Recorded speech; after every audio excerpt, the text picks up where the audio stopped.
راغلي پلاوي د هلمند بست ولایتي روغتون سره د همکاري برخه کې خپله ژمنه تازه کړه او زیاته کړه یا د روغتون کې اوس د دوی تمرکز د مور او ماشوم پر برخه دی.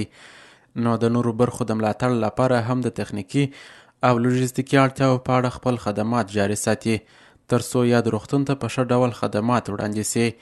دوی وویل زموږ هدف د صحت برخه کې معیاري او باکیفیته خدمات وړاندې کول دي.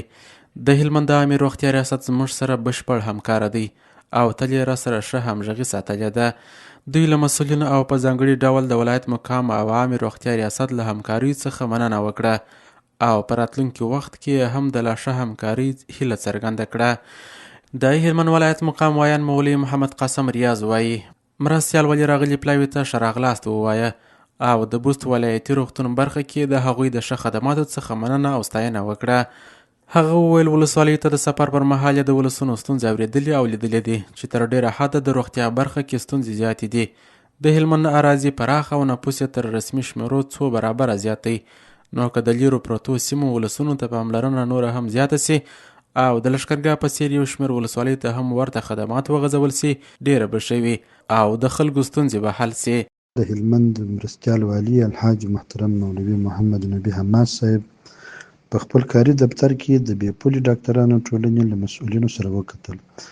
راغلي پلاوي د هلمند بست ولایتي روغتون سره د خپل ملاتړ ژمنه یو ځل بیا تازه کړل او ډاډ یې ورکړی چې په اړوند برخو کې به د یاد روغتون سره خپل همکاري جاري ساتي.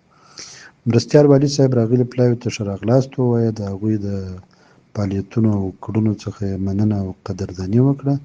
د هلمندي ولسونو په ځانګړي ډول د لیرې پرتو ولسوالیو د خلکو روغتیایي ستونزو په اړه معلومات ورسره شریک کړل او د هغوی څخه یې غوښتنه وکړه چې خپل اړوند خدمات و یو شمېر لیرې پرتو ولسوالیو ته هم وغځوي چې د هغوی د خوا هم په دې برخه کې د همکارۍ ډاډ څرګند شو. مرستیال والي صاحب د بې پولي ډاکټرانو ټولنې مسؤلینو ته د ولسوالیو د تګ بلنه هم ورکړل ترڅو هر څه په خپل سترګو له نږدې وویني. نوموړي په خپله برخه کې د هر راز لازمي او اصولي همکارۍ ډاډ ورکړ. د بې پولي ډاکټرانو ټولنې مسؤلینو ژمنه وکړه چې په نوي کال کې به د ولسوالیو لپاره هم د خدماتو پر وړاندې کولو فکر وکړي او هڅه به یې دا وي چې خپل خدمات یو شمېر مستحقو ولسوالیو ته هم ورسوي.